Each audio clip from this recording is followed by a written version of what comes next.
Okay, so as I said, I am answering questions from my subscribers today. Here's another one. This is from somebody called Neo Song. Okay, Neo Song. I don't know if that's a guy or a girl, but Neo. Hey, that's from the Matrix. Neo. So probably a guy. Good video, Fahd. Maybe, thank you very much. Maybe you can talk more about the owning cost between apartment and townhouse, service charge and maintenance fee, etc. So that's first part of the question. Second part is, by the way, how to do compare. I think he means how to compare between a small villa in the Springs versus an apartment in Dubai Marina, which costs almost the same, around 1.2 million dirhams. So let me just put my phone on charge here. Okay, so check this out. So there's two parts to the question of Neo Song. Hey, listen, stick around to the end to hear the full answer. But before we go further, let me tell you a little bit about myself. My name is Fahd Dawood. I've been doing this for 14 plus years. I started real estate in Toronto, Canada in 2006. And since 2007, I've been doing this in Dubai. I'm also the author of The Intelligent Real Estate Investor. You can grab it off Amazon, or the ebook, you can order it off my website. If you want to work one-on-one with me, there is a contact form below. Hit me up. If you want to buy a property, I run several paid services, from buying a property to evaluating opportunities to actually helping you negotiate and save a ton of money. So hit me up there. If you haven't already, press the subscribe button, hit the bell icon. You'll know when new videos are coming out, and press the thumbs up, the like button. Okay, so check this out. So this gentleman is asking, essentially speaking, what are the running costs between townhouses and apartments, or what are the, let's say he's saying, what are the ownership costs? Okay, generally speaking, if you look at service charges, okay, with townhouses, service charges are sometimes lower, or most of the time lower per square foot. Okay, they are lower per square foot. But in townhouses, service charges may vary from 3 dirhams up to 5.5, even 6 dirhams. Okay, whereas with residential buildings, you're looking at service charges on the absolute low end, 8 dirhams, which is really bad buildings. It can go up to averaging between 15, 16, 20 dirhams, even more in some cases. Obviously, if the building's super luxury, like the Address Hotel apartments in downtown or Marina, you're looking at service charges sometimes above 50 dirhams per square foot. But that's okay, because you're paying for that luxury, so it's okay. The maintenance costs, in my personal opinion now, depends on the quality of the build. What are the things that are used in the quality of the building? The top developers use good quality, good finishing, so the maintenance costs are generally going to be lower in both sides where quality is involved. But if you just look at it from a commonsensical perspective, and I stand if somebody would like to correct me, a villa and a townhouse, from just the internal maintenance work that's required, sometimes has more work. I'm not going to say it's more costlier, but it sometimes has more work, right? If you're replacing, let's say your wife wakes up one day and says, you know, I want all the white lights replaced and I want yellow lights in the entire house. In a villa or a townhouse, you might be looking at replacing 20 plus, 30 plus, 40 plus light bulbs, because there's just more space, right? So it makes sense. Whereas in an apartment, you might be replacing about 5 to 10 light bulbs. If you've got individual, you know, we've got cold water coming in the winter here and super hot water coming in the summer. So obviously, you know, we have these water heaters. I think they're still called geysers above every single bathroom. In a townhouse or a villa, if you have more bathrooms, you know, there's going to be more maintenance work. Generally speaking, I'm just saying generally speaking. Whereas in an apartment, I think, you know, generally speaking, again, it's going to be a little bit lower. Now, in a villa and a townhouse, one of the things that you do generally have is some sort of patch of grass or some sort of area where plants need to go in, right? So the upkeep on this is going to be something that you're going to have to think about. Now, it's not a lot, on a regular villa, you're looking at about between 300 to 400 dirhams for a gardener, right? For a gardener. So that's about 3,600 dirhams. It's not going to break the bank for you. It's going to be pretty okay. Okay, so now, when we talk about maintenance, the townhouses, in my personal opinion, might run slightly higher if you add especially gardening, okay? If you add gardening in there, okay? So the maintenance, the townhouses might have more, right? There's a larger area that you're going to have to paint. After about 5-10 years, you're going to have to paint the outside of the townhouse as well. There's gardening, etc., etc. One more thing that you would want to look at is with most apartment buildings, there are AmiCool or Empower or chiller charges. Okay, the utilities. So utilities with townhouses, you have to cool up a larger area. Okay, let me get into this a little bit more in detail. Okay, essentially speaking, what Dubai did to make it more environmentally friendly and also to manage the extra consumption that was being undertaken by all these Dubai tenants, they set up something called water chiller plants. Okay, so those of you who are not familiar with this, in Dubai, essentially speaking, the air conditioning runs anywhere between 6 months to 9 months. Okay, there's a 3-month period or a 4-month period where you don't need air conditioning. Okay, we almost never have a requirement for a heater or a heating, but air conditioning will run between 6 months to 9 months. We are in December right now, and it's still not very cold. In fact, sometimes at night we might still be switching on the air conditioning. Most of the time you don't need to, but sometimes you still might have to. Okay, now what Dubai essentially did was, instead of every single individual building pulling in electricity to run the fans of the AC and the cooling, I think the cool air it's called, and even to cool the air or run the compressors, I think, I know somebody who works for the government who is in charge of all this, so I'm going to ask him again. But essentially speaking, what the Dubai government did is, your building is just going to, generally speaking, pull electricity to run the fans, kind of like dry fans. What they did was install chilled water plants in each community so that you could pull chilled water from those communities to cool the air. So in apartment buildings, you essentially pay the Dubai Electricity and Water Authority a separate bill for electricity and water consumption, and you pay a separate utility bill for chilled water. It's generally separate. Now, if you've got a tenant in there, the tenant takes care of both the bills, generally speaking. In some buildings, that's not the case. If there's an individual meter installed, then the tenant pays everything.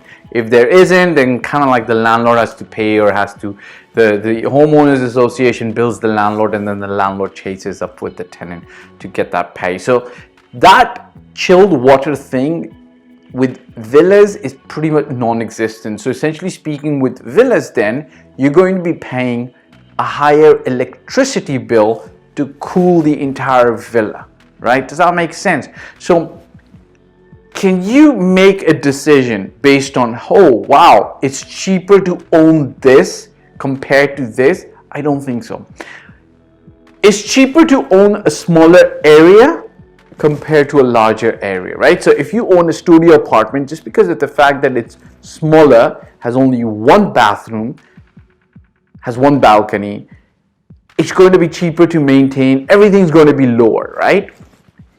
If you have a 1-bedroom, a 2-bedroom, a 3-bedroom, a 4-bedroom, a 5-bedroom, a 6-bedroom, or a villa, costs kind of go up proportionately, in proportion. So I don't think when you look at this and you compare, it's easy for you to say, it's going to be cheaper to own a townhouse or a villa compared to an apartment. Well, obviously, if you've got a 1 or a 2 bedroom apartment and you've got a 3 or a 4 bedroom villa or a townhouse, imagine there's 2 times the bathrooms, so 2 times the water heaters, 2 times the electricity, etc., etc. It's just, I don't think, with all due respect to Neo, I appreciate the question, I don't think this is the correct way to look at it, right? So does that make sense? I'm trying to get you to think a little bit broader and broaden your horizon instead of just saying, this is going to be cheaper. Because, you know, while the service charges are lower here, guess what? Maintenance and gardening is going to compensate in the townhouse and in the villa department, right? Hope that makes sense. Second part of his question, I love this, right? So second part of his question, he asks about a villa in Spring versus an apartment in Dubai Marina, priced at the same point at 1.2 million. Okay, first of all, I personally don't call the houses in Springs villas anymore. They are townhouses, unless it's a standalone villa. I'm starting to really encourage everybody to differentiate between these so that we are all on the same page when we're talking villa, semi-detached house, or a townhouse. Watch one of my other videos to know how they are defined internationally and in Dubai. Now, here's the thing.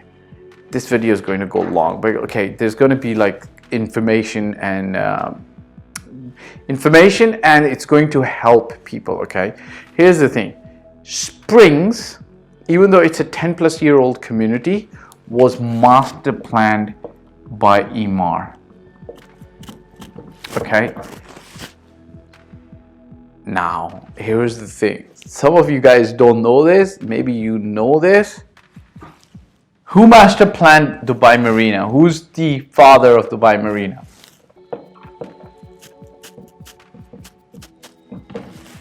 Emaar. However, here's a key difference, okay? This one was master planned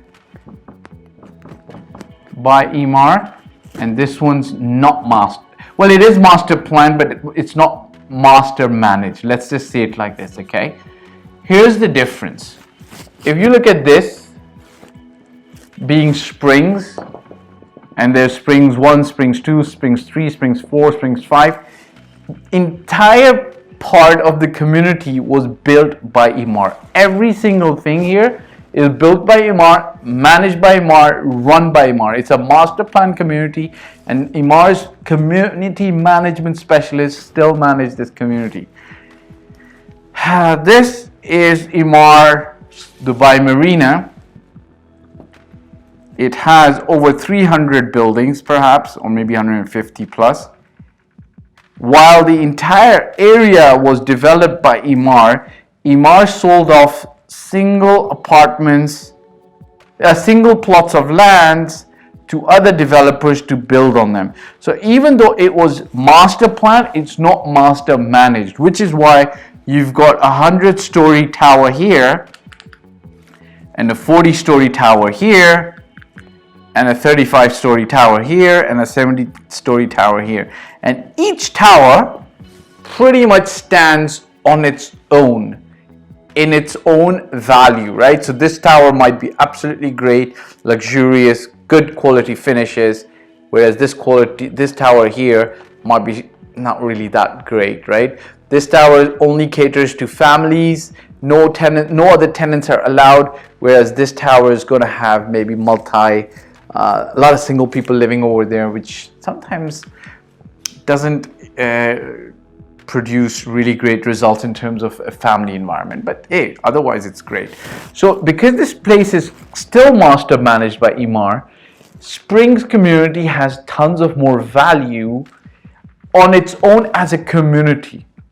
Okay, it's a much older community. So this is an older community. Okay, both have same good location.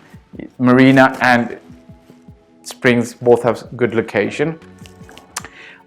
This one, there are new buildings and old buildings.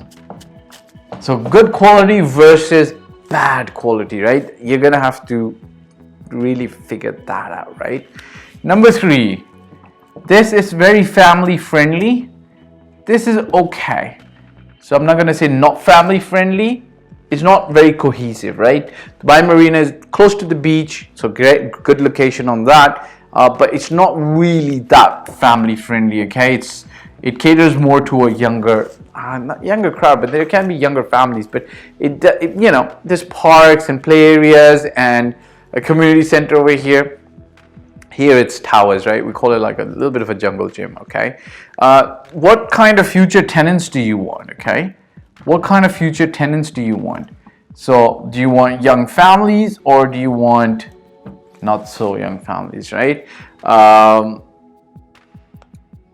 Would you like to live in it yourself, right? Live in it yourself or never live in it yourself? Right. I personally think that person Neo who's asking this question probably doesn't. He's probably looking at only from an investment perspective, because people who want to live in a certain place would have, because two places are extremely different, would have a very, very strong affinity to one of these. Okay.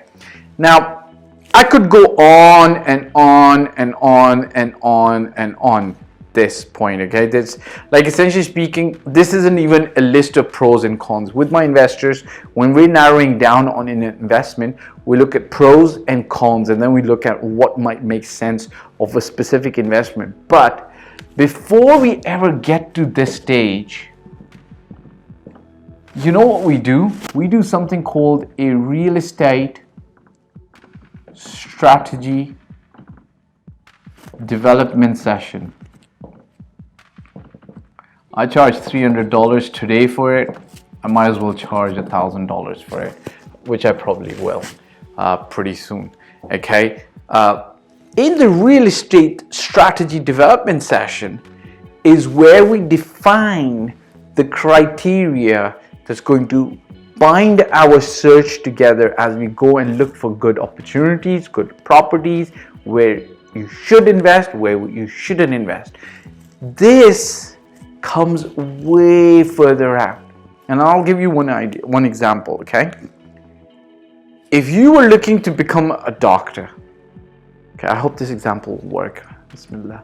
I hope I can give you a clear example. If you were looking to become a doctor, or if your life ambition was to become a doctor, it would make sense for you to, perhaps in high school, have biology as one of your core subjects.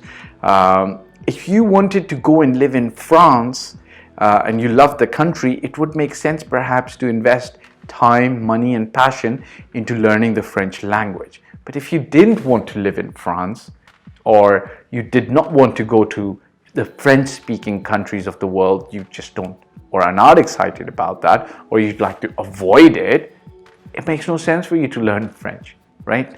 Does that make sense?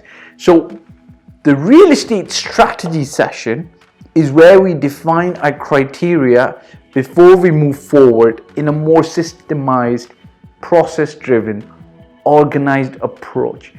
Doing this without doing this, I feel, is going to rob you of massive value. Now I'll give you a very small example, and I'll hopefully bring it all together for you in terms of why this is super important before you do this. One of my investors, and what if this is your situation as well, is looking to buy or invest in properties that are going to be turned over as short-term, Airbnb, short-term let, hotel, service apartments, okay, essentially speaking. Now, if that was your strategy, and that has done well for a lot of people in the recent past, guess what? From the top people who are managing 500 plus apartments and properties in Dubai, I know that going down the Springs route is not going to work for you. There are people who need larger villas or townhouses to rent, but in the short-term market, this doesn't work. This might work. Now, don't go running around because I said this, that this might work because it's Dubai Marina. Know that Dubai Marina is a little saturated for the serviced hotel apartment or the serviced apartment category, like the Airbnb. Dubai Marina is a little saturated. There's other areas that would be looked at. However, I hope I can get the point across that if we were looking at investing and turning around short-term lets, this would not stand a chance. This won't make sense, right? And then, by the way, there's tons more that you have to look at. Springs is old, you're gonna have to spend money, refurbish it, etc., etc. The tenants here are stable, might not be that stable over here. Well, I'd say it's stable because most families live here.